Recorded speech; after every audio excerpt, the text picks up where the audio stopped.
كان النبي صلى الله عليه وسلم ለሳህቦቻቸው የቀደምት ህዝቦችን ታሪክ ይነግሯቸው ነበር።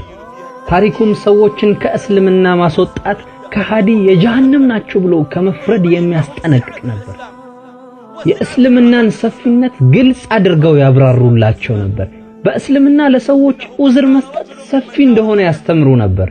ነብያችን ሰለላሁ ዐለይሂ ወሰለም እንዲህ ብለው ከናንተ በፊት ከቀደም ህዝቦች ዘንድ አንድ ሰው ነበር። አላህም ለዚህ ሰው ሀብት ሰጥቶት ነበር። በነፍሱ ላይ ድንበርን አለፈ። ከዚያም ለልጁ እንዲህ አለ፣ እኔ ግን ምን አይነት አባት ነኝ ለእናንተ? ጥሩ አባታችን ነበር እኮ አንተ አለህ። አባትም እንዲህ አለ፣ እኔ እኮ መልካም ሥራ ሰርቼ በፍጹም አላውቅም።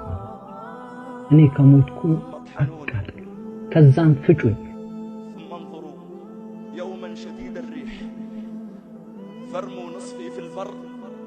ከዛም አደገኛ ነፋስ ጠብቃችሁ ግማሹን ወደ ምድር ግማሹን ወደ ባህር በትኑ።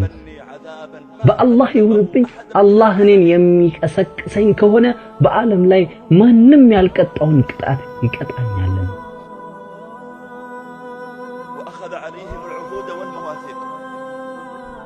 እነርሱም ቃል ኪዳናቸውን ተቀበሉ። በሞተም ጊዜ አቃጠሉት፣ ከዚያም ፈጩ።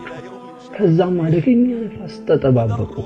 ከዚያም ግማሹን ወደ ባህር ግማሹን ወደ ምድር በተኑ። አላህ Subhanahu Wa Ta'ala ለባህርም በውስጡ ያለውን ሰብስብ ያለ፣ ለምድርም በውስጥሽ ያለውን ሰብስብ ያለ።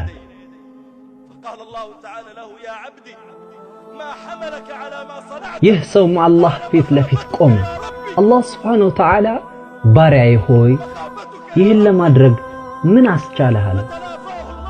እሱም አለ ጌታዬ ሆይ ያንተ ፍራቻ ነው አለ። ያንተ ፍራቻ ነው አለ። አላህ ወንጀሉን ይቅር አለው፣ ማረው። ይህ ሰው በአላህ ቁድራ ችሎታ ላይ ተጠራጥሮ ነበር። በአላህ ችሎታ ላይ መጠራጠር ሕይወትን ሰጥቶ እንደሚመልስ መጠራጠር፣ በአላህ ቁድራ ችሎታ ላይ መጠራጠር ኩፍር ነው።